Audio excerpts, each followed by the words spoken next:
네, 여러분, 트리니티 성경학교 우리 예언서 여섯 번째 시간입니다. 오늘은 에스겔 25장에서 48장까지를 여러분과 함께 공부하겠습니다. 먼저 우리 에스겔 44장 9절 말씀, 우리 함께 요절 말씀인데 다 같이 함께 외우겠습니다.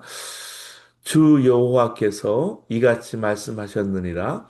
이스라엘 족속 중에 있는 이방인 중에 마음과 몸의 할례를 받지 아니한 이방인은 내 성소에 들어오지 못하리라. 에스겔 44장 9절 말씀입니다. 네, 항상 여러분 성경 읽기와 더불어서 이런 성경 암송을 꼭 하시면서 우리 트린티 성경학교를 따라와 주시기를 바랍니다. 지난주에 이어서 우리 에스겔에 대해서 우리 공부합니다. 오늘 여섯 번째 예언서 시간인데요. 이스라엘의 회복에 대해서 우리 에스겔이 예언을 하는데 자주 반복되는 내용이 내가 여호와인 줄 알리라라는 표현이에요. 하나님 절대 주권을 인정하라는 그런 요구죠. 그리고 이제 이스라엘 백성에게 이제 마음의 할례를 받으라라는 마음의 할례를 행한 남은 자가 이스라엘 회복에 동참하게 된다는 것이 나오고요. 마지막으로 그 회복의 메시지에 두 가지 중요한 환상이 나오는데 마른 뼈가 되살아나는 환상. 이걸 통해서 이스라엘 민족이 어떻게 실제적으로 부활할 것이며 또 이것이 개인의 부활하고 어떻게 연결되는지 우리가 공부하게 됩니다. 그다음에 둘째 환상은 이스라엘 회복이 얼마나 완벽하게 진행되는지, 또 회복이 어떻게 예수 그리스도의 십자가하고 연결이 되는지, 그리고 오늘 살아가는 우리에게 어떤 영적인 우리 가르침을 가져다 주는지에 대해서 우리가 생각해 보고자 합니다. 먼저 내가 여호와인 줄 알리라라는 표현이에요. 내가 여호와인 줄 알리라는 표현이 자주 눈에 띄죠. 표현이 다른 예언서에도 등장은 해요. 근데 에스겔은 집중적으로 이 내가 여호와인 줄 알지라는 표현을 65회 이상 쓰고 있습니다. 그러니까 예루살렘 멸망에 대해서 말씀하신 후에 이 표현을 사용했고, 거짓 선지자들에 대해서 말씀하신 후에도 이 표현을 사용했고, 또 이방인의 심판에 대해서, 남은 자에 대해서, 회복에 대해서 말씀하신 것도 이 표현을 사용한 것을 볼 수 있습니다. 먼저 예루살렘의 멸망에 대해서 표현하는데요. 에스겔이요. 예루살렘이 하나님의 심판을 받아서 멸망할 것을 예언하면서 나중에 이 일을 하신 분이 여호와 하나님인 줄 알 거라고 경고하는 내용이 여러분 나오고 있어요. 에스겔 6장 6절에서 7절에도 나오고요. 에스겔 15장 6절에도 7절에 나와요. 그리고 두 번째로 남은 자에 대해서 하나님께서 바벨론 손을 들어서 예루살렘을 멸망시키고 거민을 포로로 잡혀가게 하실 때 그들 중에 남은 자를 세운다는 말씀을 하고 있습니다. 남은 자라는 것은 그루터기라는 말이에요. 그러니까 렘난트 이렇게 하나님께서 이스라엘 백성을 그 많은 사람 창조적으로 소수의 사람들을 남겨주신다라는 거예요. 이 남은 자는 포로로 잡혀간 사람들 중에 죄를 그래서 깨닫고 회개한 사람이 되는 겁니다.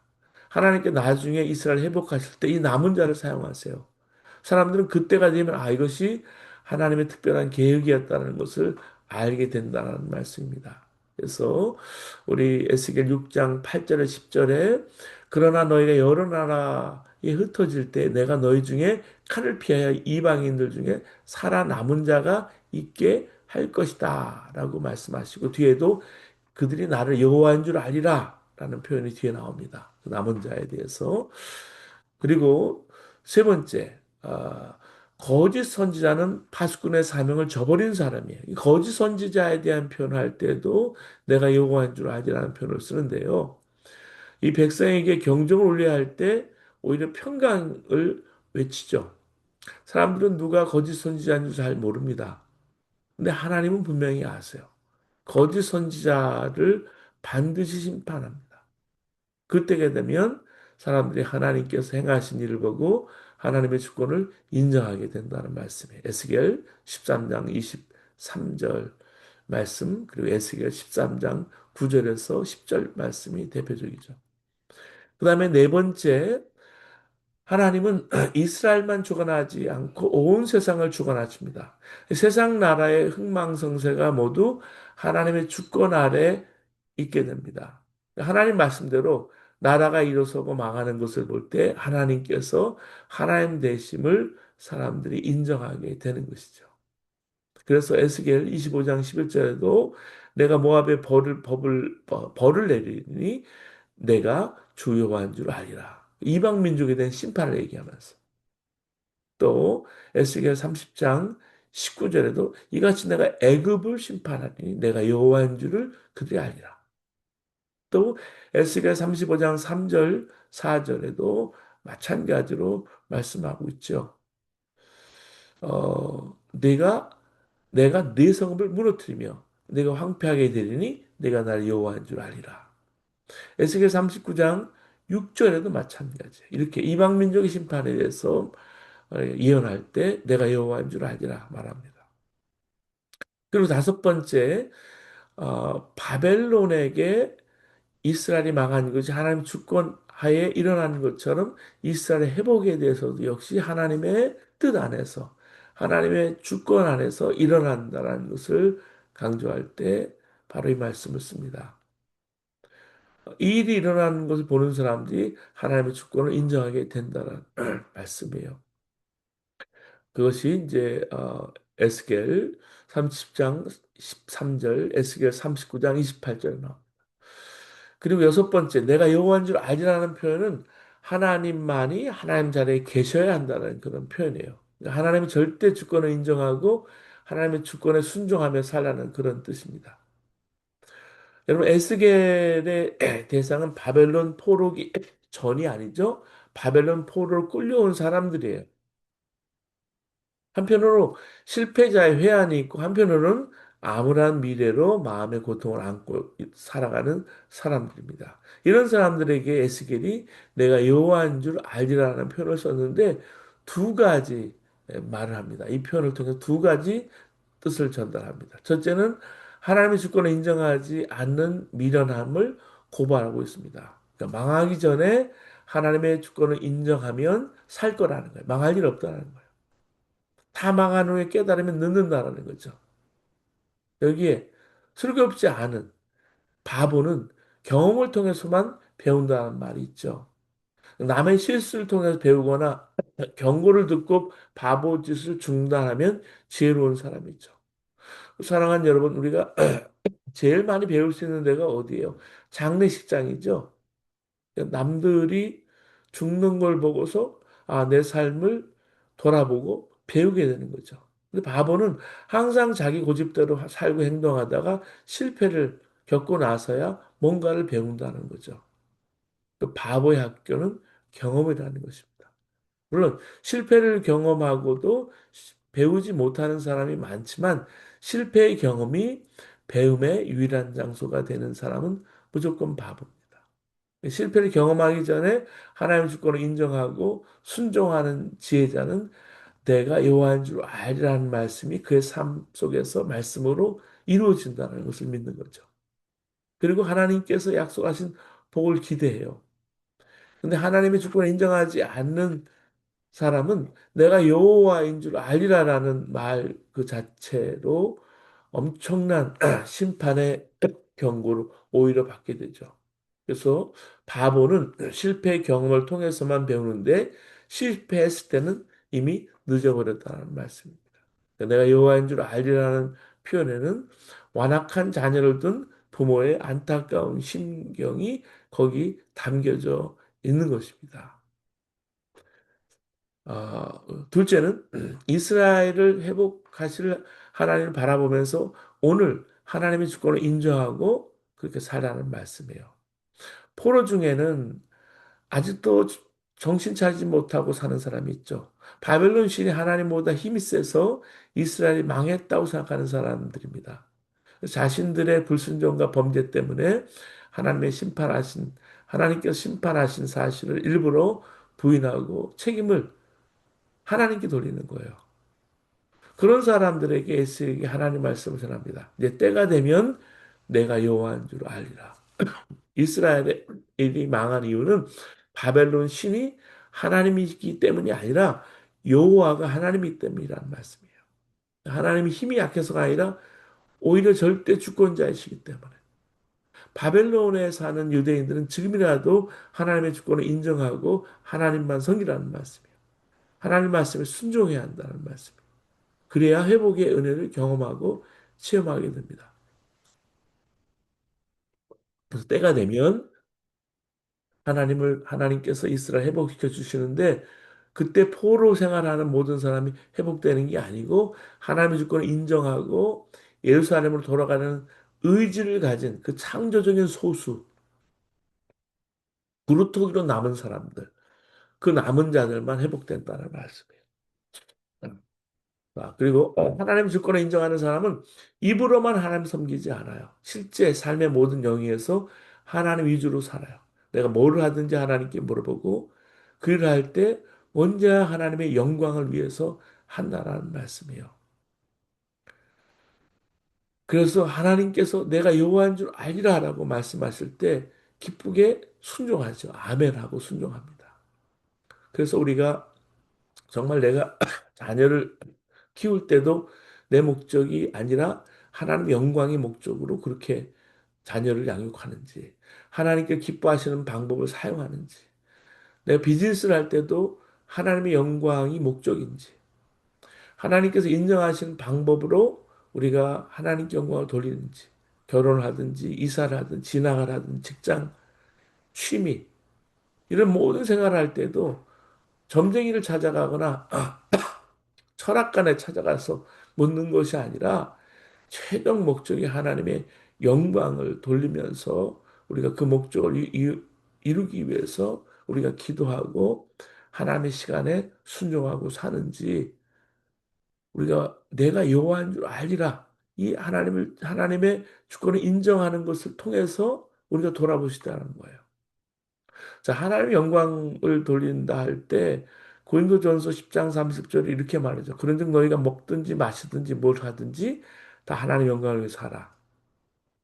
사도 바울은 모든 것을 하나님 영광을 위해서 하라라고 말씀해요. 이게 오늘 에스겔을 통해서 내가 여호와인 줄 알리라는 말씀하고 직접 연결되는 메시지예요. 하나님 영광을 위해서 살라는 말씀이 너무나 당연한 말이잖아요. 따분하게 들릴 수도 있어요. 그렇지만 심각한 메시지예요. 대부분 그렇게 살지 않기 때문이에요. 우리 삶의 문제는 모든 것을 하나님 영광을 위해서 살지 않기 때문입니다. 여러분, 무슨 일을 하든지 모든 것을 하나님의 영광을 위해서 하세요.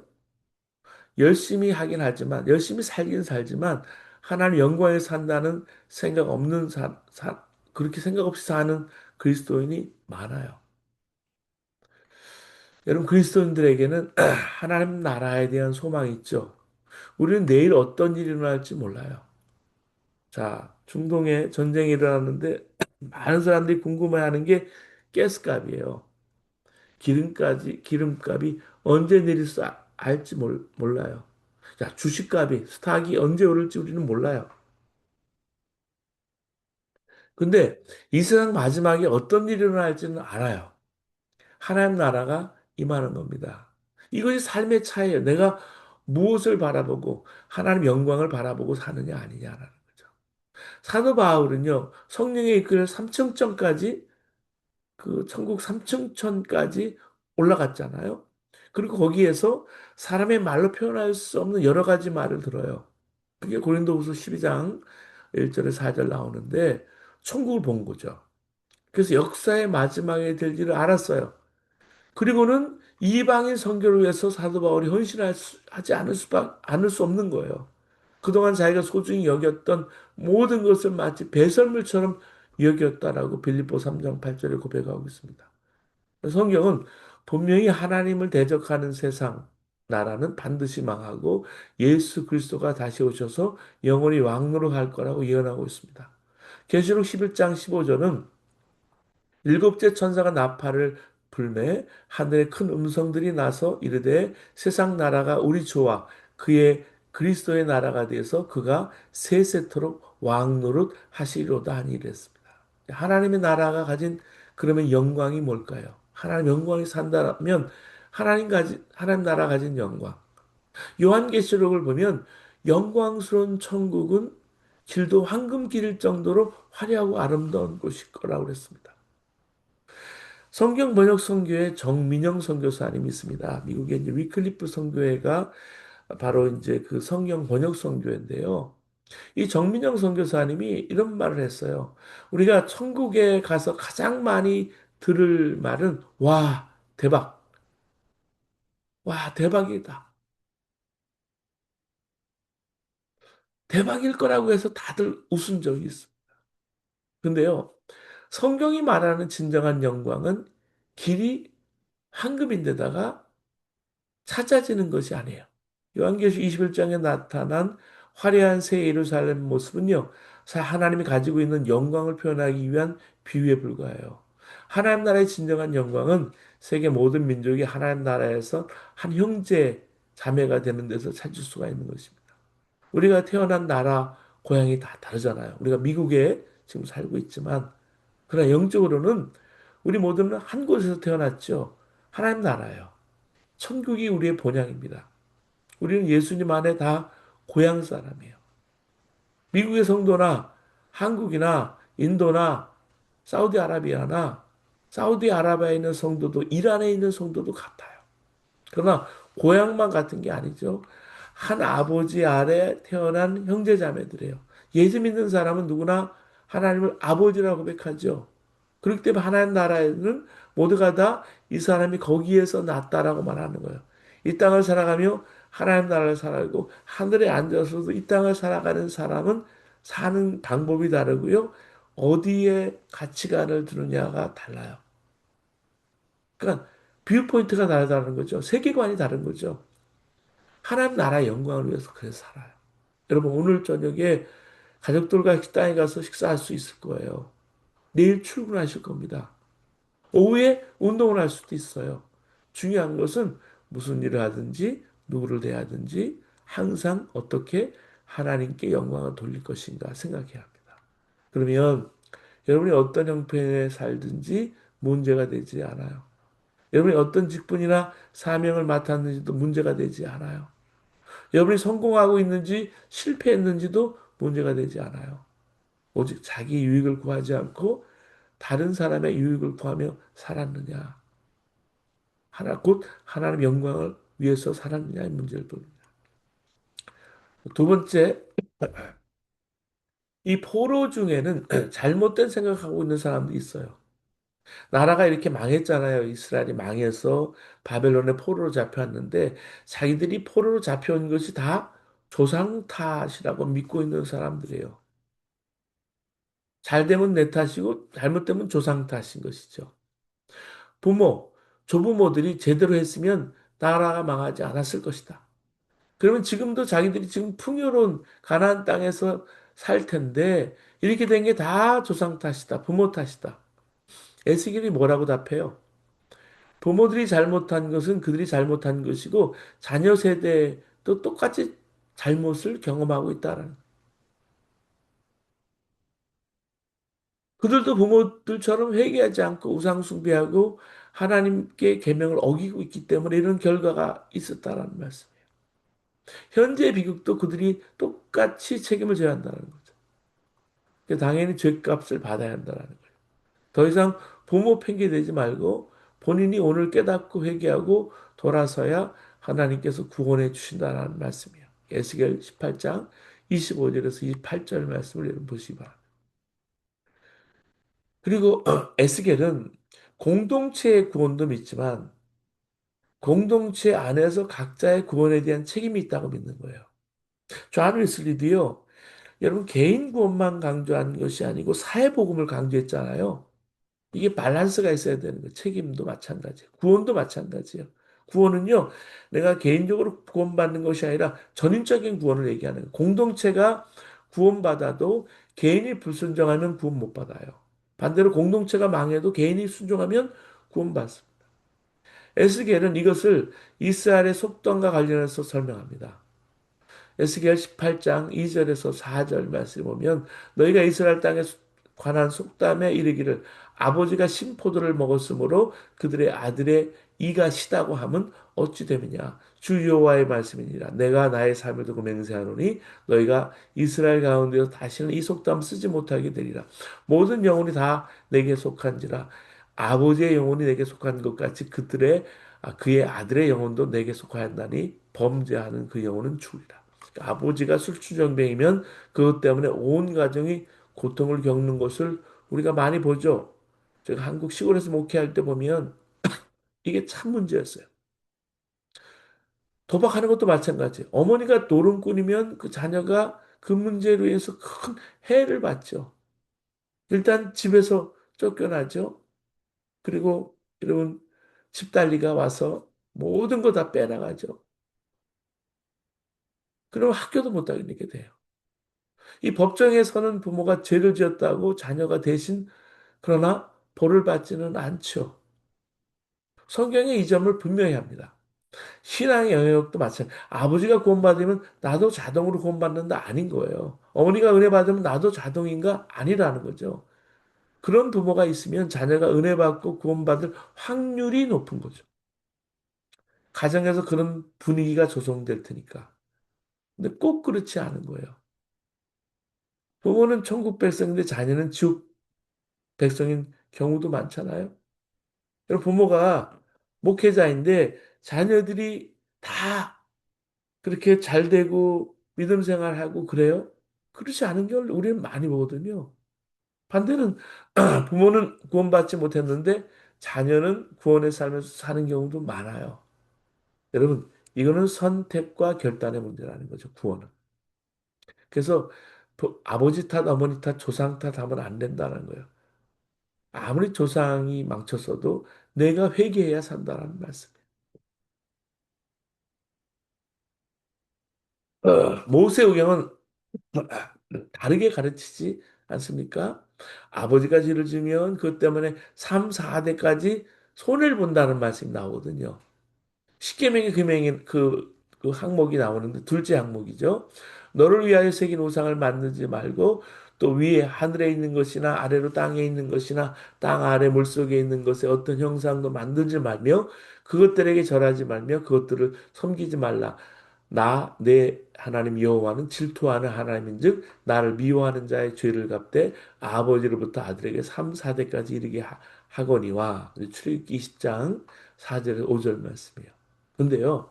이것은 어디까지나 하나님의 의도를 알아야 돼요. 벌 주려고 하는 게 목적이 아니라 복 주려고 하는 게 이 말씀의 핵심이에요. 둘째 계명을 지키라는 말의 핵심은요. 불순종하는 사람에게 3, 4대까지 벌 주는 데 있지 않고 순종하는 사람에게 천대까지 복 주신다라는 말씀이 포커스예요.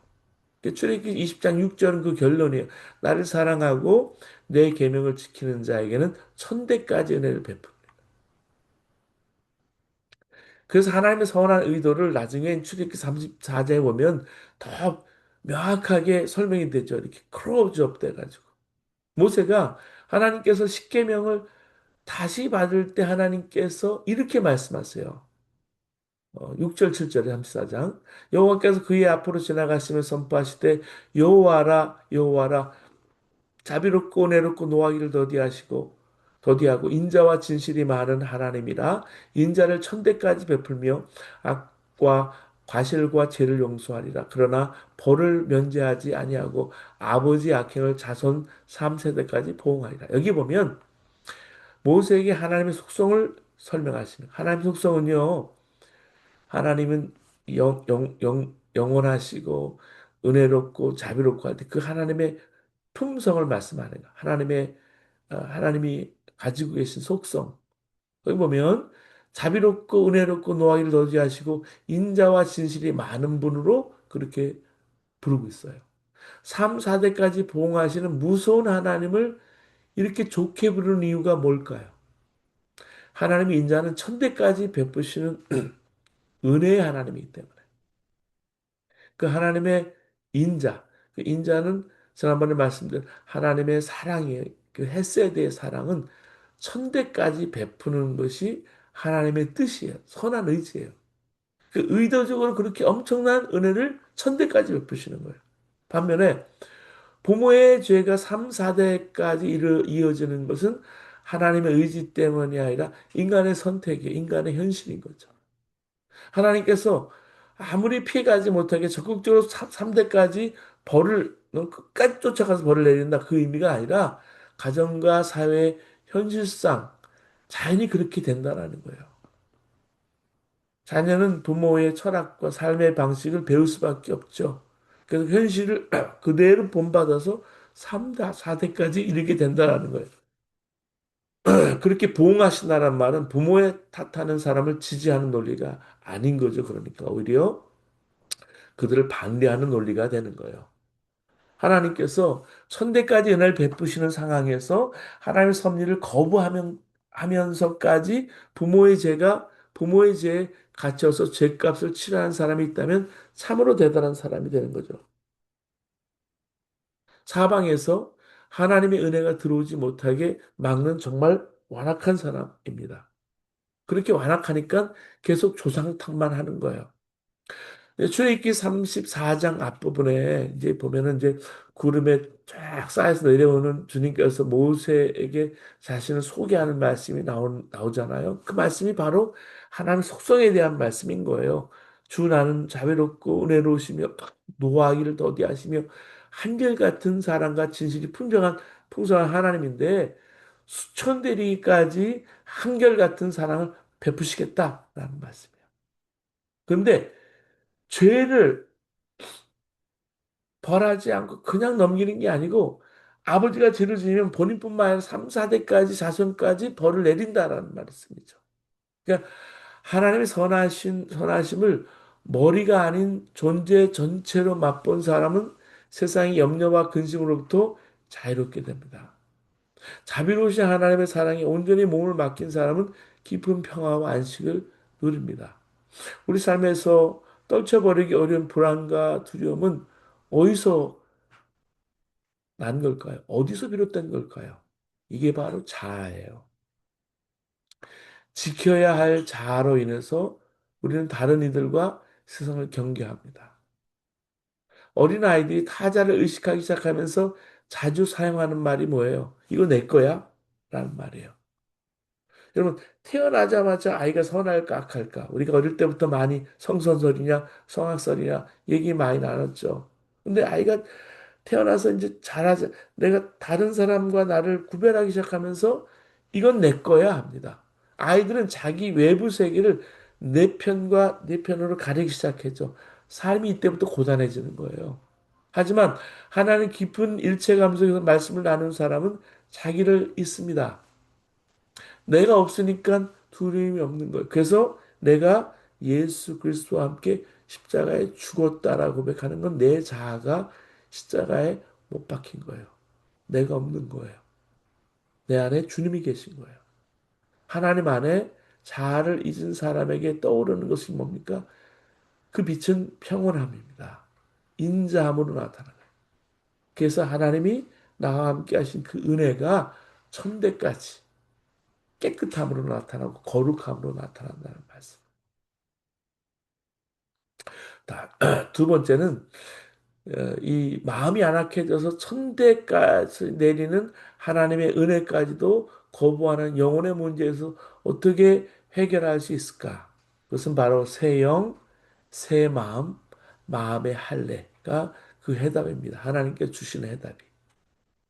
새 영을 받아서 새 마음이 되면 저주의 삶이 은혜의 삶으로 변합니다. 여러분 에스겔 11장 17절에서 20절 그 말씀이 나오는데요. 완악한 마음이 살처럼 부드러운 마음이 돼서 하나님의 은혜를 받아서 정말 내 마음속에 있는 상태, 그 내 마음에 이르는 상태를 말하는 거예요. 이거는 사람의 노력을 할 수 없어요. 전적으로 하나님 주셔야 하나님의 은혜로 가능합니다. 장차 하나님께서 이스라엘을 회복하실 때, 예루살렘을 회복하실 때, 거기 아무나 들어가요? 들어갈 수 없어요. 새 마음을 가진 사람만이 들어가요. 새 마음이 뭡니까? 하나님께서 보내시는 영이 내 마음에 있는 사람에게 생기는 거예요. 여러분, 이것이 에스겔 11장에도 나오고요. 에스겔 36장에도 반복이 되는 내용이 바로 이 말씀이에요. 백성들 속에 있는 더러움을 깨끗이 닦아주시는 하나님은 또 돌같이 굳은 마음을 없애고 살갗처럼 아주 부드러운 마음을 심어주시겠다고 여러분 에스겔 36장 24절 27절 말하고 있거든요. 돌같이 굳은 마음이 뭐예요? 무정한 마음이에요. 남의 아픔을 함께 아파할 수 없는 마음이죠. 하나님의 형상대로 지어진 인간의 마음은 본래 이렇지 않습니다. 성경은 말합니다. 마태복음 20장 25절 27절에 누구든지 크고자 하는 자는 섬기는 자가 되어야 하고 으뜸이 되려는 자는 종이 되어야 된다. 뜻이 들어가야 참 사람이 됩니다. 야훼 하나님은 당신을 갈망하는 이들 속에 새 마음을 주고 새로운 영을 넣어주신다고 약속하셨습니다. 그 마음과 영이 있을 때 우리는 비로소 하나님의 뜻을 따라 살아갈 힘을 얻게 됩니다. 에스겔이 회복된 영혼의 상태를 설명할 때 사용한 또 다른 표현이 있습니다. 마음의 할례를 받는다는 표현이에요. 에스겔 44장 9절에 보면 주 여호와께서 이같이 말씀하시되 이스라엘 족속 중에 있는 이방인 중에 마음과 몸에 할례를 받지 아니한 이방인은 내 성소에 들어오지 못하리라. 이 회복된 성전에 하나님을 섬길 수 있는 사람은 구별된 사람이죠. 몸만이 아니라 마음도. 이것을 몸의 할례와 마음의 할례로 각각 표현합니다. 에레미야도 그 이야기를 한 적이 있어요. 에레미야 4장 4절에. 자, 로마서에 보면 이 할례에 대해서 나오거든요.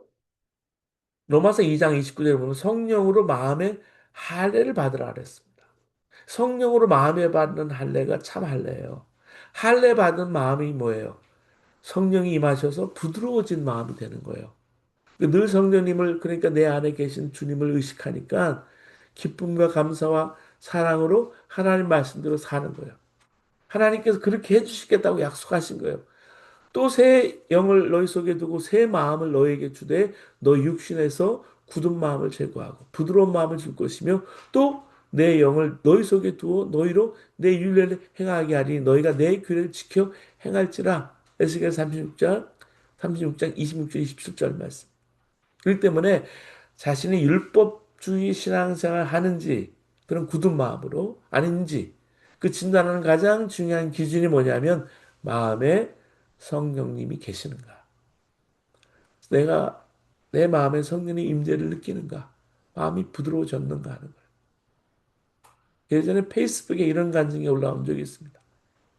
15년 전 제 안에 주님이 들어오셔서 변화되기 시작했을 때 어머니께서 하셨던 말씀, 어머니께서 하셨던 말씀이 이 말씀이었습니다. 윤선아, 주님이 분명 살아계시는구나. 너 같은 사람이 변화가 되다니.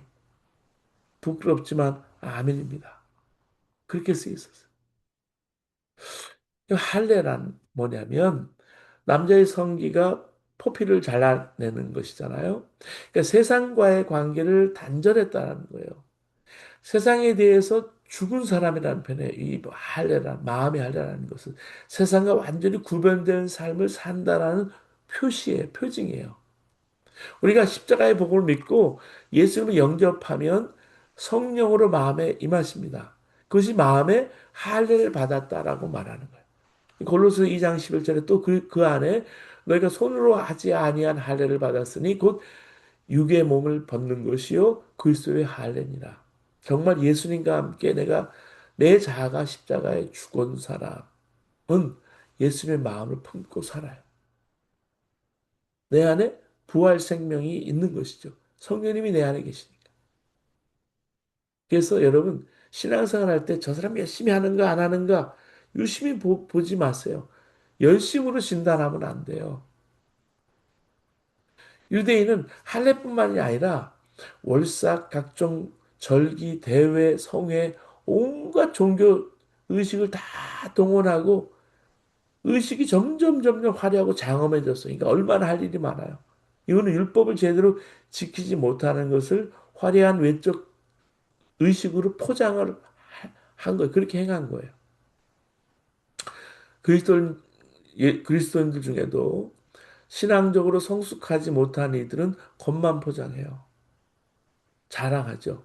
교단을 자랑하고, 정통 신앙을 자랑하고, 은사를 자랑하고, 하나님의 기적이 많이 일어난다고 자랑하고, 담임 목사를 자랑하고, 예배당이 크고 웅장한 것을 자랑하고, 자기들 교육 시스템이 잘 돼 있다고 자랑하고.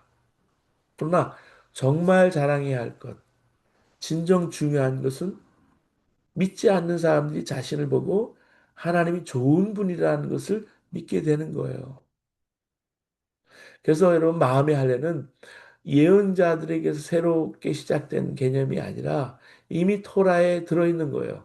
신명기 10장 16절에 보면 그러므로 너희는 마음의 할례를 행하고 다시는 목을 곧게 하지 말라라고 나오죠. 그리고 신명기 30장 1절에서 6절에 나와요. 여기 익숙한 표현이 보면 마음을 다하고 뜻을 다하여 내 하나 여호와를 사랑하라는 표현이 나오죠. 왜냐하면 이 표현을 예수님께서 신약에 쓰셨기 때문에 이 성경의 중심 개념을 가르치실 때 이 말씀을 하신 거예요. 내 마음을 다하고 목숨을 다하고 뜻을 다하여 주 너의 하나님을 사랑하셨으니 이것이 크고 첫째 되는 계명이 둘째도 그와 같으니 내 이웃을 내 자신같이 사랑하라 하셨으니 이 두 계명이 온 율법과 순종의 강령이라 예수님이 가르치신 거예요. 여기서 우리가 주목할 것은 사랑의 계명이 마음의 할례와 이어진다는 접속이 된다는 거예요.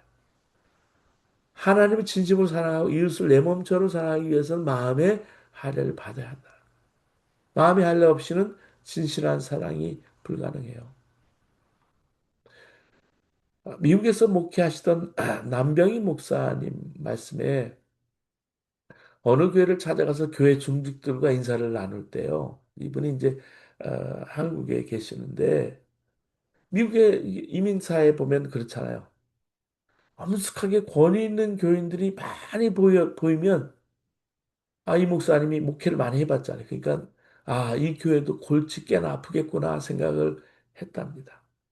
왜냐하면 사람이 난 기쁠 때나 여러분 사랑할 때는 엄숙한 표정을 짓지 않거든요. 여러분 그 교회 가보세요. 교회 가서 예배를 드리고 나서 또 예배를 드릴 때도 보면은요 표정이 살아 있어요. 일부러 그렇게 엄숙한 표정을 짓지 않아요. 자연스럽게 기쁘고 사랑스러운 분위기가 있는 거죠. 공기마저 다른 거죠. 율법주의와 정반대인 십자가의 복음은 우리를 감사와 사랑으로 살게 합니다. 그것은 성령 하나님께서 마음에 들어오심으로 마음이 완전히 달라지기 때문입니다. 그렇기 때문에 환경이 변한다고 마음이 새로워지지 않아요. 조건이 변한다고 여러분 마음이 새로워지는 것이 아니에요. 주변이 천국으로 변한다고 마음도 천국으로 당연히 변하는 것이 아니에요. 정반대죠. 마음이 변해야 천국이 됩니다. 새 예루살렘에는 새 마음을 받은 사람이 들어가 살 때 비로소 의미가 있죠. 옛 마음으로는 그곳에서도 계속 불행하게 살 수밖에 없기 때문에 예수 믿는 사람 중에 많은 사람이 여전히 옛 마음을 가지고 삽니다. 예수 안에 있다고 하는데 여전히 옛 마음. 우리 집은 왜 이러냐? 교회는 왜 이러냐? 이 사회가 왜 이러냐? 나라가 왜 이러냐? 온통 불평과 불만. 자기가 잘못한 건 하나도 없고 모두가 다른 사람 탓이다. 변화받지 못한 옛 마음의 모습이 이렇다는 거죠. 새 마음은 다른 거죠. 자신의 자신을 문제의 일부로 보고 자신이 먼저 회개하고 더 나아가서 자신이 속한 공동체를 위해서 중보하고 자신을 문제의 일부로 보는 사람이 오늘 회개하고 오늘 새로운 길을 시작하는 거예요. 그런 사람이 마음에 할례 받은 사람이고 세상에서 구별된 하나님의 자녀로 사는 사람.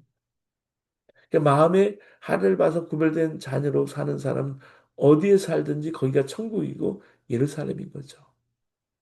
그래서 로마서 2장 28절 29절에 이렇게 말합니다. 무릇 표면적 유대인이 유대인이 아니요 표면적 육신의 할례가 아니니라 오직 이면적 유대인이 유대인이며 할례는 마음에 할지니 영에 있고 율법의 조문에 있지 아니하는 것이라 그 칭찬이 사람에게서가 아니요 다만 하나님에게서니라. 로마서 2장 28절 29절 말씀을 보면 우리가 깨닫는 게 있죠. 이스라엘에 가면요, 이 중동에 가면 이 광야에 또 길거리에 가지마다 잎이 무성해서 버드나무처럼 늘어져 내려온 나무가 있습니다. 이 가이드와 얘기해 보면 이 버스 밖을 이렇게 쳐다보면 정말 이 떡이나무 같은 나무들이 보여요. 물론 떡이나무도 있고 그런 버드나무 같은 늘어진 나무도 있어요. 근데 나무를 가서 가까이 가서 만져보면 깜짝 놀라죠.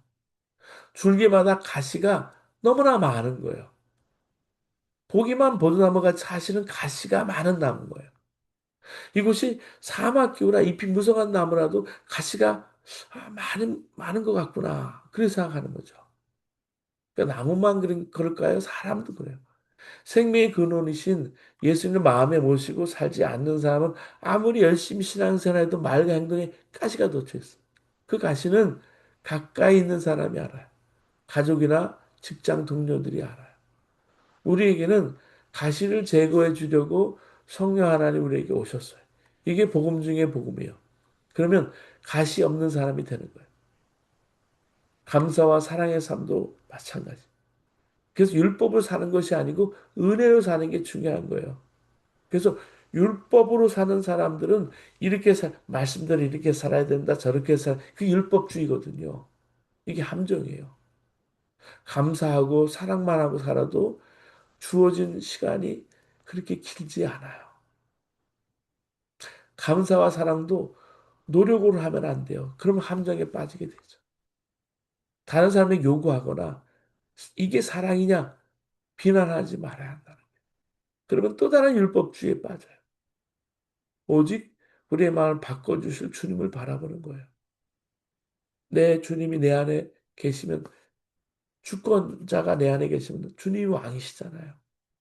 내가 주님이 왕이시면 내 마음에 계심을 명심하고 감사하고 사랑하고 살게 된다. 자, 그리고 우리 에스겔이 말한 환상이 이제 두 가지 환상이 크게 나오는데 첫 번째 환상은 에스겔 37장의 마른 뼈의 환상입니다. 어, 이 마른 뼈가 되살아나는 환상이고 또 하나가 40장에 나오는 새성전에 대한 환상인데 에스겔이 여호와의 영에 이끌려서 어느 골짜기에 들어갑니다. 거기 가보니까 오랜 세월 동안 비바람에 식혀 말라버린 뼈들이 널려져 있어요. 하나님께서 에스겔에 물으십니다. 에스겔아, 이 뼈들이 다시 살아날 수 있겠느냐? 대답합니다. 에스겔이 주께서 아십니다. 하나님께서 저에게 말씀을 주셨어요. 뼈들을 향해 살아나라 명령하시고 지시하셨어요. 에스겔이 뼈들 향해서 일어나라 살아라 명령합니다. 그러자 상상 밖의 일이 벌어져요. 뼈들이 여기저기 모여요. 서로 맞춰지고 그 위에 힘줄이 생기고 살이 붙고 가죽이 붙어서 이제는 완전한 사람의 모습이 됐어요.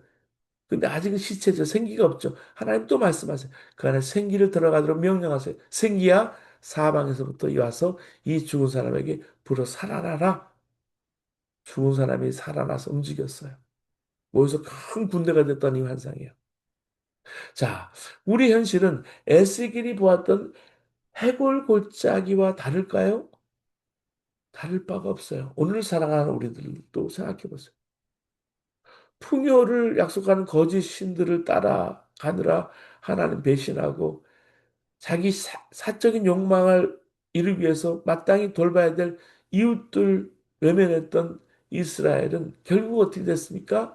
바벨론에 의해서 멸망당했잖아요.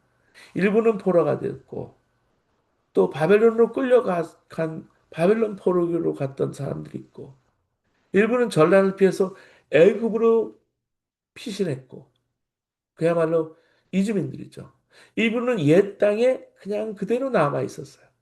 그들의 가슴에 거대한 그림자가 있었어요. 멸망의 책임을 조상 탓으로 돌리는 거죠. 서로에게 떠넘기는 거죠. 이러면서 사분오열이 됐어요. 여호와 하나님이 바벨론의 신인 마르둑에게 패배한 것처럼 보였기에 희망도 잃어버렸어요. 돌아간 신영복 교수님이 절망이란 전망이 없는 거라는 말을 한 적이 있습니다. 마찬가지예요. 모두가 이제는 어쩔 도리가 없다고 말할 때 예언자 에스겔이 놀라운 비전을 봐요. 어느 날 주님의 영이 그를 골짜기로 데려가는데 마른 뼈들이 가득했는데 참담한 광경이에요. 하나님이 물으세요. 사람아, 이 뼈들이 살아날 수 있겠느냐? 에스겔이 말합니다. 주 하나님, 주님께서는 아십니다. 이게 주님이 아십니다라는 표현이 하나님의 주권을 표현하는 거잖아요. 그러니까 하나님이 하나님 뼈들에게 당신의 계획을 그래서 전하라고 명령하는 거예요. 그들 속에 생기를 불어넣어서 다시 살아나게 됐다는 이야기죠. 에스겔의 가슴에 전율이 흘렸을 거예요. 이젠 더 이상 희망이 없다. 자포자기했을 때 하나님이 그 백성을 다시 살리겠다고 하시는 하나님의 주권으로 하나님의 마음에 사로잡힌 그는 목이 터져라 외쳤을 겁니다. 외치고 또 외치다가 울컥해졌을 거예요.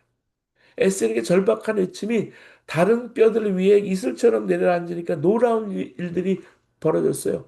뼈들이 움직이기 시작하네요. 다시 한번 살아보자고. 죽음의 그늘을 떨치고 한번 살아보자고. 그 뼈들이 서로 이어지고 뼈들 위에 힘줄이 뻗치고 살이 오르고 그 위에 살까지 덮였어요. 하지만 아직 그들은 온전히 일어나지 못했습니다. 그때 하나님이 에스겔에게 생기에게 대언하라고 명령하십니다. 그래서 외쳐요. 너 생기야? 사방에서부터 불어와서 이 살아난 사람들에게 불어서 그들이 살아나게 해라. 에스겔이 생기를 향해 대언하니까 그들이 살아나서 재발로 일어나서 엄청난 군대가 된 거예요. 군대를 이룬 거예요. 여러분 아담의 코에 불어넣었던 그 바람, 그 생기, 낙심했던 제자를 휘감았던 그 바람 불어오니까 모든 것이 변하잖아요. 그들은 더 이상 무덤 속에 갇힌 무기력한 시체가 아니었어요. 그들은 하나님의 꿈에 사로잡힌 하나님 군대가 됐어요. 사랑하는 여러분, 하나님의 영이 하나님의 생기가 여러분의 호흡에 여러분 생기를 불어넣어서 살아나는 역사가 여러분에게 있고 병든 몸에게 있어서 여러분 살아나서 하나님의 영이 가득 차서 하나님의 꿈을 이루는 삶 살아가기 원합니다. 근데 이 뼈가 살아나는 현상이 어떤 것을 의미하냐면 일차적으로는 이스라엘 민족이 다시 회복되는 부활을 의미하는 겁니다. 시체가 무덤에서 부활하듯이 이스라엘이 다시 살아나서 예루살렘으로 돌아갈 거라는 회복에 대한 말씀이에요. 이건 또 동시에 절망의 짝이 빠진 그 이스라엘 포로의 부활을 의미하기도 합니다. 민족의 부활을 믿는 사람은 개인의 부활도 믿는 거죠. 그러니까 하나님께서 가망 없는 민족을 이렇게 다시 살릴 수 있다면 소망 없는 개인도 다시 살릴 수 있다는 거죠. 그래서 그 결론 부분이 에스겔 37장 11절에서 13절 말씀이에요. 부활의 메시지를 듣는 포로는 그래서 어떤 생각을 품고 살아야 되느냐? 민족의 부활과 회복의 비전을 품고 살아야 한다는 거예요. 비록 나라는 망했지만 하나님의 백성이라는 정체성을 잊지 말고 하루하루 소망 가운데 살아야 한다는 거예요. 근데 이스라엘의 부활은 이 정신적인 부활이 아니라 생각 속인 부활이 아니라 눈으로 보고 만질 수 있는 실체적인 부활인 거예요. 리얼리티가 있는. 이것을 믿는 사람은 포로의 삶에서 완전히 변하죠. 왜냐하면 그 안에 부활의 소망이 있기 때문이에요. 지금 우리 현실도 에스겔이 보았던 마른 해골의 골짜기와 다를 바가 없다고 생각하는 분이 있을 수 있습니다. 하나님께서 우리에게 그런 마음을 우리에게 주시는 거예요. 주님이 지금 우리에게 하실 말씀이 있는 거예요. 여러분, 우크라이나와 러시아의 전쟁, 이스라엘과 미국의 여러분, 이란 주변에 퍼지고 있는 전쟁, 중동 시아파 이 세력들과 여러분 지금 벌이고 있는 전쟁이 호르무즈라는 해협에서 사람들이 목을 조르는데 여러분 이 가스 문제가 여러분 모두 열방에 정말 호흡을 못하도록 이렇게 생기가 나가지 않도록 잡고 있는 거예요. 남북 간의 적대가 70년 이상을 이렇게 하고 있는 이 나라 이민족 한국과 미국의 사회 보면 이쪽과 저쪽이 양편으로 나눠져서 양극화되어 있는 거. 여러분, 이게 심각한 문제예요. 예수 믿는 사람으로서. 학생들은요, 대학을 졸업하고 경쟁 체제에 내몰립니다. 여러분 보세요. 이번 주간도 페이스북에서 감언을 하죠. 여러분, 아마존에서 감언을 하죠. 이렇게 실리콘밸리는 많은 사람들이 내몰려요. 오라클에서 여러분 2만 명, 3만 명을 감원했어요. 그 사람들이 다 또 실리콘밸리에 와서 이렇게 몰려오잖아요. 근데 우리가 여기 지금 살고 있어요. 젊은이들을 먹고 사는 문제 때문에 온통 거기에 사로잡혀서 미래에 대한 걱정으로 불안하니까 여러분 디프레션에 빠지는 거예요. 다 성공하면 좋은데 다 성공할 수 없잖아요. 그러니까 사실 그 경쟁 사회 속에서 쫓겨난 사람들도 많은 거예요. 삶이 막막해요. 어쩔 줄 몰라 하는 거예요. 여러분, 잘 나갈 때도 있지만 그렇지 못할 때가 있잖아요. 잡을 잃고 막막해지면 얼마나 괴로워요. 그러니까 여러분, 우리가 나만 잘 살고 나만 높은 곳에 올라가려고 하면 안 되는 거예요. 여러분, 앞으로 이제 에이징 처치가 되면서 또 노후 생활을 불안해하는 사람들이 많아요. 연금 문제는 어떻게 할지, 병들면 어떻게 할지. 그 표정이 어둡잖아요. 여러분, 우리가 이게 좋은 기회에 살지만 그렇지 않은 때는요, 미국도요, 이번 주만 해도요, 비행기가 많이 취소가 됐어요. 왜냐하면 눈폭풍 때문에, 비바람 때문에, 홍수 때문에. 이 기문제가 우리 몸의 리듬을 파괴하고 있어요. 대기 중에 이산화탄소 농도가 점점 높아집니다. 과학자들이 자꾸 지구 온난화가 가속되면서 기후 재앙이 닥쳐올 거라고 커밍 순 얘기하죠. 이런 가운데 우리는 많은 사람들이 욕심에 욕망에 질주하고 있습니다. 미국도 기후 협약 기구하고 탈퇴하고서 그냥 계속해서 잘 살려고 하잖아요. 우리는요 하나님의 형상으로 지음받았어요. 하나님의 형상이라는 걸 까먹었어요. 지금 내 옆에 앉은 이가 내 옆을 스쳐가는 이가 천하보다 귀한 존재라는 사실 자꾸 잊어버리게 하는 거예요. 여르고 가는 길에 강도 만난 이웃을 보고 모른 척 지나친 이가 바로 나 자신일 수가 있는 거예요. 미국에 살아가는 크리스찬일 수가 있는 거죠. 그래서 인간에 대한 예의도 사라지고요. 전쟁을 일으키는 명분도 없어요. 저마다 자기 좋을 대로 해요. 어제 다르고 오늘 다르고요. 에스겔 30장의 말씀 보면 해골들이 일어나서 하늘 군대를 이루는 데 있어 세 가지 요소가 필요함을 깨우쳐주고 있습니다. 첫째 하나님 말씀이에요. 에스겔은 해골들에게 하나님 뜻을 전했습니다. 뜻이 드러나니까 절망의 자리를 털고 일어나기 시작했습니다. 둘째는 하나님의 영이에요. 우리 속에 우리 문화 속에 우리 역사 속에 하나님의 영이 깃들 때 우리가 비로소 일어선 존재가 될 수 있다는 거예요. 절망의 그늘을 박차고 일어나서 하나님의 꿈을 실현하는 하나님의 군대가 될 수 있다는 말씀이에요. 셋째는요, 말씀과 생기의 대언자예요. 첫째 하나님의 말씀, 둘째 하나님의 영, 셋째는 그 말씀과 생기의 대언자. 하나님의 뜻을 확고해요. 하나님은 지금 하나님의 뜻을 세상에 전할 사람을 찾고 계시는 거예요. 우렁우렁한 목소리로, 울먹이는 목소리로 해골들 향해서 일어서라 외치는 일이 너무나 적기 때문에 그래서 먼저 눈뜬 사람들이 하나님의 마음과 접속된 사람들이 일어서야 하는 거예요. 여러분, 그래서 트리트 성경학교를 보면서 하나님 말씀을 붙잡고 하나님의 영이 우리에게 임고 그 말씀 속에 생기가 불어넣듯이 우리가 트리트 성경 공부할 것만이 아니라 그 말씀을 정말 전하는 사람으로 우리가 부름받는 거예요. 이게 말씀과의 접촉이에요.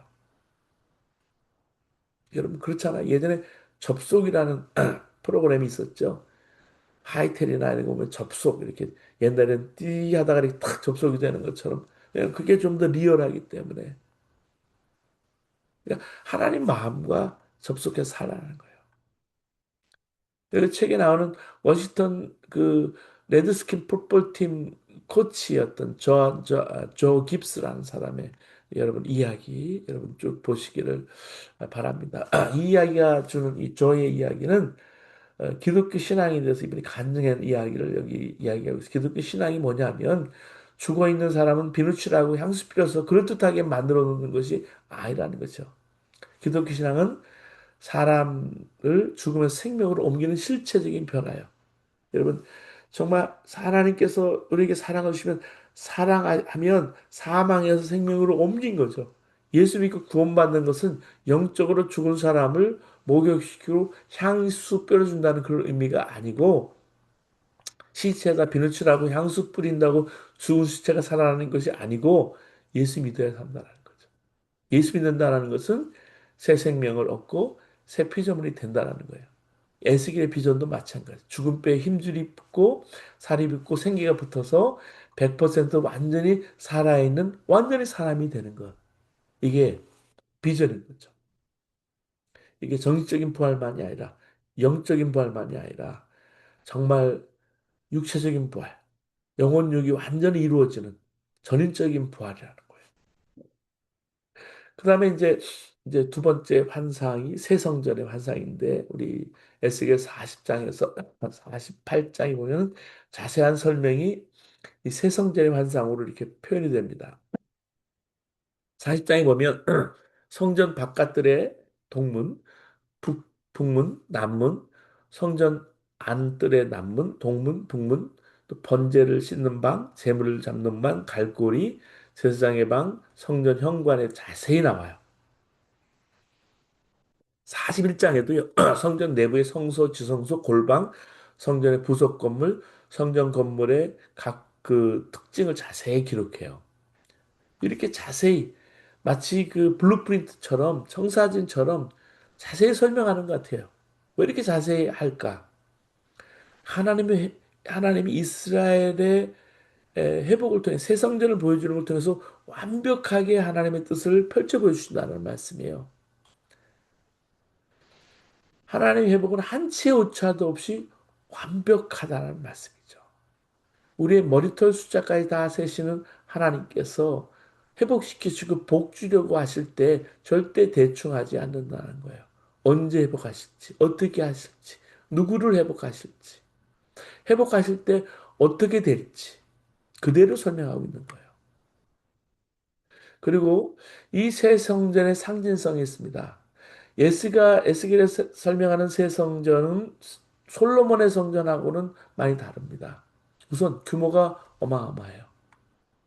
원래 예루살렘 성전은 솔로몬 왕궁의 반에도 못 미치는 일종의 왕궁의 채플 형식인데 새 성전은 완전히 다릅니다. 솔로몬 왕궁보다 훨씬 규모가 커요. 포로기 이전에 예루살렘 총 면적보다 더 넓은 거죠. 그 다음에 새 성전에 강조되는 것이 번제단이에요. 번제단이 가장 중요하기 때문에 이 성전법에서 번제에 대한 설명이 가장 먼저 이렇게 나오거든요.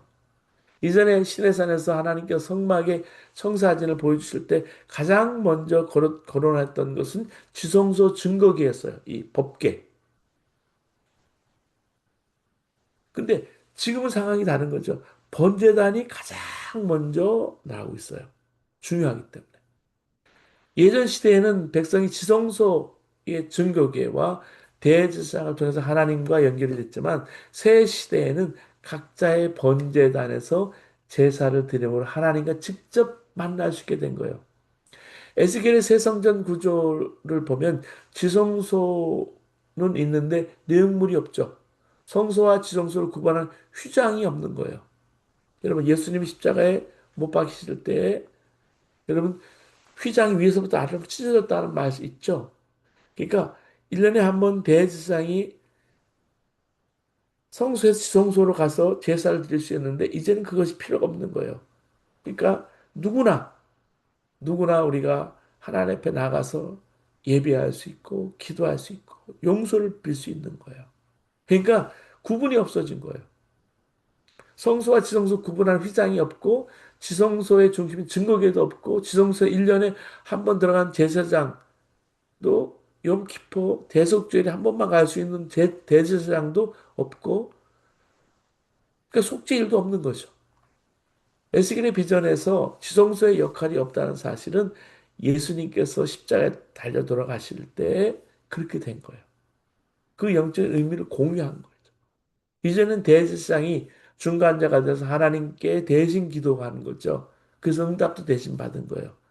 마음에 할례 받고 영과 진리로 예비하는 이제 새 시대가 도래한 거예요. 각자가 예수 그리스도의 이름으로 은혜의 보좌 앞에 당당히 누구나 나가서 기도하고 응답받을 수 있는 거죠. 자, 에스겔에 나온 새 성전을 메시아의 재림과 연결해 생각하는 사람도 있습니다. 새 성전이 예루살렘에 세워지면 메시아가 오신다는 거예요. 한 걸음 더 나가서 기독교인들이나 유대인들이 새 성전을 빨리 지으면 지을수록 예수님의 재림이 빨라진다고 믿는 사람도 있어요. 이런 믿음이 만들어낸 것이 뭐냐면 Back to Jerusalem, 이 신사도 운동이죠. 이건 조심해야 되는 거예요. 에스겔의 새 성전이 상징적인 표현이 아니라 실제 건물이라고 믿기 때문에 이스라엘의 회복을 위해서 예루살렘이 회복돼야 된다. 그래서 예루살렘으로 돌아가야 된다. 그래서 예루살렘 그 무리하게 예루살렘으로 가서 그 행진을 벌이는 사람들도 있잖아요. 이게 문제인 거죠. 눈으로 보이는 성전이 진짜 성전이라고 보는 거죠. 대부분의 기독교인은 이것을 그러나 상징으로 봅니다. 우선 이 에스겔의 환상에 나오는 성전이 도시 예루살렘이 감당할 수 있는 엄청난 규모이기 때문에 상징으로는 이해할 수 없어요. 또 성전에 물이 흘러나와서 홍수를 이루고 그 물이 닿는 곳마다 생물이 살아나고 각종 과실 나무가 강가에 자라고 나무는 달마다 열매를 맺는다는 이야기는 실제 이야기보다는 생명수의 영적 능력에 대한 교훈입니다. 그러면 새 성전이 상징하는 게 뭘까? 하나님께 주시는 새 영, 새 마음을 얻고 영과 진리로 예배하는 그런 성도가 된다는 상징입니다. 그래서 에스겔의 비전에 대해서 말하고 있는 게 그 성전에 대해서 얘기하고 있는 거예요. 자, 하나님께서 이스라엘 회복하실 때 다시 한번 이동하시잖아요. 원래 계셨던 곳으로 아니 하나님께 새롭게 창조하신 새 도시와 새 성전으로 들어오세요. 그것이 에스겔 43장 1절에서 5절 말씀이에요. 에스겔 마지막 절에 보면 하나님께 새 성전이 세워질 도시의 이름을 정해 주십니다. 그 성읍의 사방의 합계는 18,000척이라 그날 후로는 그 성읍의 이름을 여호와 삼마라 하리라. 하나님께서 회복시킬 성읍의 이름은 더 이상 예루살렘이 아니라 여호와 삼마, 여호와께서 거기 계시다는 뜻이에요. 이걸 보면 하나님은 당신의 백성과 함께 계시기 위해서 그들을 따라 계속 움직이시죠. 처음에는 예루살렘 성전에 계시다가 그 다음에는 성전을 떠나시고 그 다음에는 포로와 함께 바벨론으로 이동하셨다가 그 다음에는 이스라엘 회복하실 때 그들과 다시 예루살렘 복귀하세요. 물론 이때 도시 이름이 바뀌는데 하나님의 장소에 하나님 장소에 묶이지 않고 언제나 당신과 당신의 백성과 함께 하시는 여호와 삼마로 바뀌는 거예요. 자, 이렇게 이제 에스겔 47장에 이제 드디어 이제 성경에 나오는 생명수에 관한 이야기가 이렇게 나오는데 성전 문지방 밑에서 물이 흘러나와서 동으로 흐릅니다. 성전을 적시고 바깥 아래로 흘러갈수록 깊어지면서 강을 이루죠. 1천척 450m를 약 그렇게 잰 다음에 그곳으로 물을 건너니까 발목에 이르고 다시 1천척을 잰 다음에 물을 건너니까 무릎이 오르고 다시 1천척을 재고 물을 건너니까 허리 오르고 다시 1천척을 재고 물을 건너니까 물이 많아서 큰 강이 되었다는 이야기예요. 그래서 그 물로 인해서 많은 생물과 식물이 살게 됐다는 거예요. 그 강편 좌편에 나무가 우거지고 물이 흘러서 아라바까지 내려가서 소금기가 많은 사해로 들어가 사해 죽은 바다가 살아나는 거예요. 죽은 물이 산물로 바뀌게 되고 그 속에 생물이 살아나고 온갖 각종 물고기와 그것이 많아져서 그 바다가 커지는 것, 지중해처럼 많아진다라는 그런 내용이에요. 에스겔 47장 10절에서 47장 9절에서 10절 말씀이에요. 12절에는 각 강과 나무들의 독특한 특성을 설명하는데 담없는 왕성한 생명력으로 인해서 시들지 않는 새 열매를 맺게 된다라는 그런 이야기예요. 그 나뭇잎은 질병을 몰아내는 특효를 발휘하고 주변에 사는 사람은 이것을 위해서 이것으로 인해 질병이 벗어난다는 이야기가 여기 나오고 있습니다. 자, 에스겔은요, 이스라엘 백성들이 바벨론 포로에 잡혀갈 때 여호와긴 왕과 함께 잡혀온 사제였습니다. 에스겔 자체가. 그래서 에스겔은 동족들과 함께 그발 강가에 있다가 하나님의 부름을 받고 예언 활동을 시작했죠. 그래서 하나님의 입이 돼서 백성들에게 외친 거예요. 첫째, 오늘 우리가 이 지경이 된 것은 구원자이신 하나님께 귀를 기울이지 않고 그분의 뜻을 거스렸기 때문입니다. 두 번째, 우리의 반역으로 말미암아 하나님의 영광이 가려졌습니다. 세 번째, 우리의 살 길은 하나님 앞에 삶을 돌아보고 철저히 회개하고 각자 자기의 삶의 자리에서 하나님의 부름을 받고 깨닫고 책임적인 삶을 사는 겁니다. 넷째, 그러기 위해서는 굳은 살과 같은 마음을 드러내고 새 살과 같은 마음이 되어야 합니다.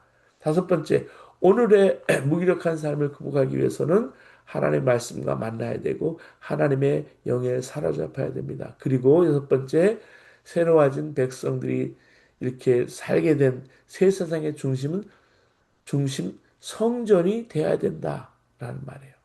자, 에스겔은 무너진 나라를 바로 세우는 것은 정치, 경제, 사회, 문화보다는 신앙을 바로 세우는 걸 통해서 가능하다고 본 거예요. 신앙은요, 한 나라의 등뼈예요. 그래서 성전을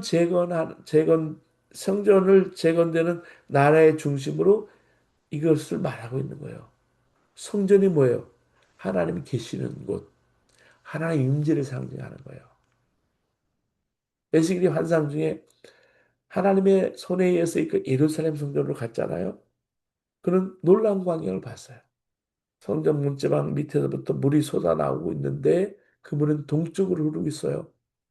천사가 줄자를 가지고 재면서 가다가 천자가 되는 곳, 450m 정도 약대 그런 곳에 이르더니 에스겔에서 물을 건너보라고 한 거예요. 에스겔에게.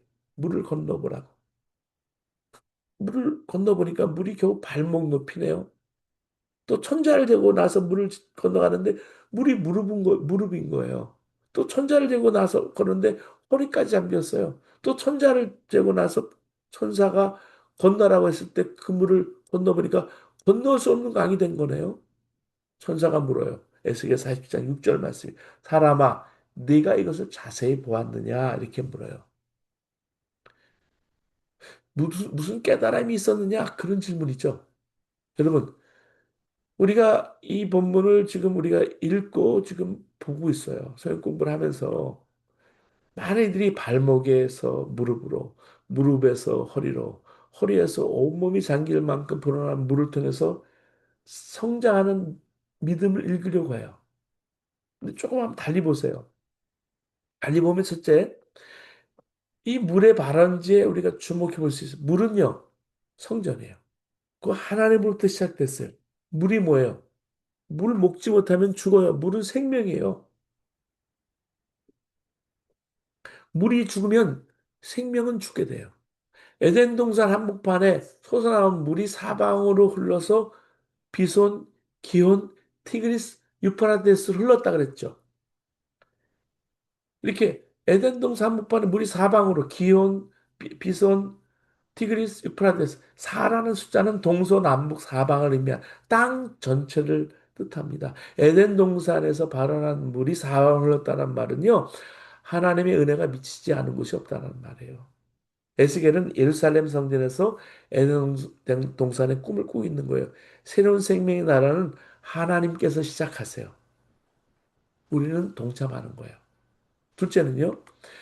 이 물이 점점 불어나는 모습을 통해서 하나님의 은혜가 확장되어 가는 영광스러운 모습을 보는 거예요. 확장되어 가는 거죠. 은혜 강이. 여러분, 여러분, 북한에서 흘러나오는 물이 한강에 대해서 쫙 흘러나오는 그 물줄기가 강물이 되잖아요. 하나님의 은혜는 소박한 듯 하지만 처음엔 줄기에서 나와서 은혜의 강을 이루는 거예요. 큰 것에 깃들여진 우리 마음에 하나님은 작아 보일 때가 많죠. 하지만 하나님은 작아 보이지만 세상을 나중에 가득 채우는 거예요. 끝없이 솟아 나와서 결국엔 큰 강물을 이루고야만은 하나님의 은혜 누가 막을 수 없어요. 성전에서 이 흘러나오는 물이 뭘 상징합니까? 여러 가지 해석이 가능하지만 크게 봐서 하나님께 주신 은혜예요. 하나님 은혜가 임하면 영원히 산다는 은혜가 더 크게 임할수록 생명 역사가 크게 일어나는 발목 수준에서 무릎 수준으로 그리고 허리 수준으로 완전히 파묻히는 수준으로 어느 수준의 은혜의 강물에 우리가 있는가? 각 수준이 구체적으로 어떤 신앙의 상태인지 아는 것도 중요하지만 가장 중요한 것은 강물이 깊어지면 깊어질수록 인간의 주도권이 점점 바뀐다는 거예요. 은혜의 강물에 발목이 차는 사람은 자기 주도권을 가지고 물을 건너요. 그러나 물이 점점 깊어질수록 사람의 주도권은 점점 사라지는 거예요. 강바닥에 발이 닿지 않아 그 안에서 헤엄쳐야 되는 수준인 거죠. 여러분 헤엄을 쳐보면 알지만 주도권이 바뀌는 거죠. 하나님께로 완전히 넘겨지는 거예요. 물에 우리의 몸을 맡겨야 되는 거예요. 배영을 해보면 알잖아요. 이렇게 누워보면 우리가 헤엄을 잘 치지 못해도요. 내가 죽지 않으려면 내 몸을 띄워야 돼요, 물에. 자기가 살고 싶은 대로 살 수가 없어요. 하나님의 은혜가 이끄는 대로 살아야 돼요. 인간은 사라지고 생명을 주는 은혜의 물만 남는 거예요. 이 상태에 도달한 사람은 생명력이 충만한 사람이에요. 그래서 은혜 충만하라는 거예요. 사랑이 충만하라는 거예요. 성령 충만하라는 거예요. 자신뿐만 아니라 생명의 물이 닿는 주변 상황도 그래야 생명 역사를 체험할 수 있기 때문에 진리가 충만하라, 성령 충만하라. 뭐 부흥회에서만 그렇게 말하는 게 아니에요. 보세요.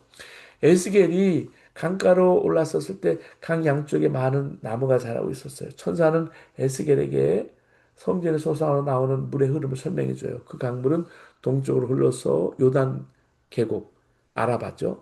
요단 계곡 아라바를 통과한 후에 사해로 흘러갈 거라는 거죠. 그리고 그 강물이 흘러가는 곳에 일어나는 놀라운 변화를 예견합니다. 예고해요. 그 강물이 사해에 들어가면 죽은 물이 되살아나고 강물이 흘러가는 곳마다 온갖 생물이 번성하게 될 것이다. 강 양편에 줄지어 있는 나무들은 때를 따라 온갖 종류의 과실을 맺고 잎도 시들지 않는다. 어떻게 이게 가능할까요?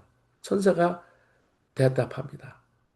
그것은 그 강물이 성소에부터 흘러나오기 때문이다. 에스겔 47장 12절 이 말씀이 중요한 거예요. 하나님의 은혜는 메말라 죽어가는 우리의 영혼을 살립니다. 하나님의 은혜가 메말라 있는 심정에 임하시길 바랍니다. 사해는 제가 가봤지만 염분이 높아서 아무런 생명도 살 수 없는 바다. 그래서 사해예요. 죽은 바다. 죽음의 바다.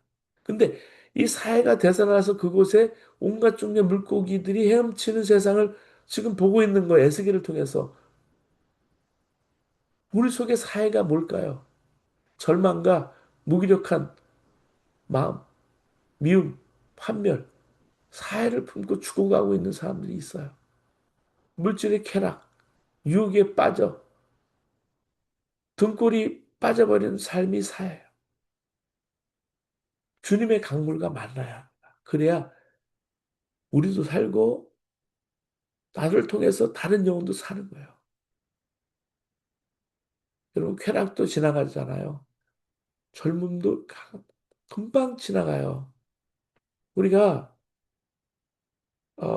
미국에 살면서 이렇게 보면서 저는 한국에서 있었던 시간보다 더 미국의 삶이 이제 흘러가는 걸 보면서 야 이렇게 빨리 지나가는구나. 여러분 건강도 지나가요. 우리 나이가 되면 확률적으로 뭐 건강 검진을 하던 하지 않던 확률을 좀 낮추기 위해서 건강 검진도 하고 또 치료도 받고 수술도 받고 하지만 건강도 지나가는 거잖아요. 병에도 지나가고 권력도 지나가요. 오직 하나님만이 영원하십니다. 하나님께 마음을 모으는 사람만이 자기 영혼을 사유로 만들지 않아요. 성전에서 흘러나오는 강물은 지금도 우리 곁에 흐르고 있어요. 그 강의 흐름 속에 뛰어들어야 합니다. 그래야 살아요. 은혜의 강물에 몸을 담그기 위해서 멀리 갈 필요가 없어요. 그 강은 지금 우리 마음에 흐르고 있습니다. 강물처럼 흘러가는 하나님의 은혜의 몸을 맡기고 사는 거예요. 여러분, 우리가 예전에 내게 강 같은 평화, 내게 강 같은 평화 하는데, 그것은 평화는요, 내게 강의 물처럼 흘러 넘치는 것은 내가 에, 내가 몸을 맡겨야 되는 거예요. 하나님의 꿈을 꾸고. 이스라엘 백성들은 바로의 압제 밑에 살면서 적과 끓는 땅을 봤어요. 이스라엘은 광야에 물이 흐르고 물이 솟고 사막에 시내가 흐르는 광경을 꿈꿨어요. 여러분은 어떤 꿈을 꾸십니까? 미국에 왔으면 어떤 아메리칸 드림을 가지고 계십니까? 아니면 여러분이 꿈을 꾸고 있는 것이 무엇입니까? 죽음의 바다가 되살아나서 온갖 생명들이 번성하는 세상의 꿈은 백일홍이라 그러죠. 백일몽이라 그러죠. 백일몽. 하나님의 능력을 제한하지 마세요. 하나님은 하실 수가 있습니다. 근데 하나님은 우리의 동참을 요구하세요. 꿈꾸는 자들의 헌신을 통해서 이루어지는 거예요. 그래서 하나님의 은혜, 하나님의 계획이 있는데 내가 거기에 어떻게 응답하고 어떻게 선택하고 어떻게 접속하고 어떻게 헌신하느냐. 작은 시작이 필요한 거죠. 성전 흘러가는 물도 처음에 미약하지만 우리가 낙심하지 않고 꾸준히 아름다운 세상을 위해 노력하면 그 노력들이 하나의 흐름이 되면 세상이 아름답게 변하는 거예요. 자, 여기 어느 목사님 책에 나오는 경험담 이야기죠. 우리 수영에 대한 이야기 하면서 역시 마찬가지로 내가 정말 내가 몸을 은혜의 강물에 맡길 때 정말 내가 발목 수준에 허리 수준에 가슴 수준에 사람이 아니라 물이